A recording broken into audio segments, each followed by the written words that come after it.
A year ago today, we still didn't know that Donald Trump was about to become the most powerful man in the world. Only 12 months ago, you say. Yes, how time flies. Well, today, on the anniversary of his election, he was in Beijing, the capital of the world's emerging superpower. Given the tensions in the region, it certainly wasn't a day of celebration, though Mr. Trump did get taken out for a Chinese meal at a special restaurant by his host, President Xi. With North Korea still apparently on the brink, though, Mr. Trump faces some really tough and important talks tomorrow. This was meant to be one of the toughest legs of his Asian tour, but in the company of President Xi, Donald Trump appeared to be relaxed and enjoying himself. Well, having fun? Yes, sir. That's something. We're having a great time. Thank you. His first stop in Beijing was the Forbidden City, where after this traditional performance, he was given the honour of becoming the first foreign leader to dine in the capital's ancient imperial palace. It was a soft start to what are expected to be 2 days of high-stake talks dominated by the North Korea crisis. And it was before leaving for China that President Trump used his address to the National Assembly in South Korea to deliver this message to Kim Jong-un. The weapons you are acquiring are not making you safer. They are putting your regime in grave danger. Every step you take down this dark path increases the peril you face. North Korea is not the paradise your grandfather envisioned.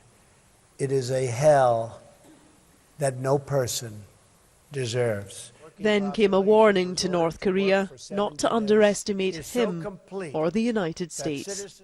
The regime has interpreted America's past restraint as weakness.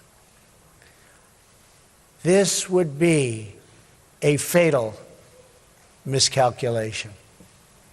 This is a very different administration than the United States has had in the past. It was a speech well received in Seoul and set the tone for his arrival in China. A country he today, and repeatedly in the past, has singled out as the key to peace on the Korean peninsula. They may have developed a close working relationship, but when it comes to North Korea, President Trump and President Xi are still not on the same page. And this visit comes with Xi Jinping currently in his element, having consolidated his position as China's most powerful leader since Mao. Debbie Edward, News at 10, Beijing. And Debbie joins us now live from Beijing. Debbie, there does seem to be some chemistry, some genuine chemistry between these two men. Do you think that might allow them to find at least a bit of common ground on North Korea?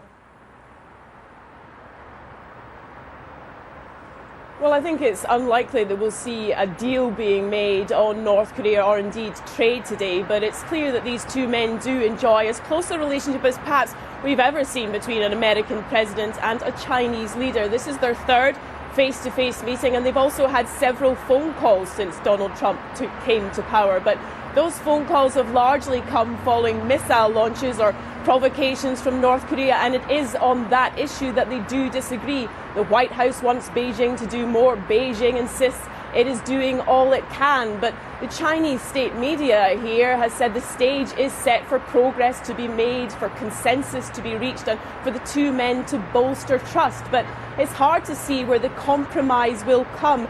Donald Trump may boast about his negotiating skills, but he's meeting Xi Jinping, having just elevated himself to one of the most powerful leaders China has ever seen. His thought is being enshrined into teaching in universities and schools. It is certainly Xi Jinping who is in the stronger position going into those talks today, while Donald Trump is facing difficulties at home and finds himself here in Asia at the forefront of efforts to contain Kim Jong-un and his nuclear weapons.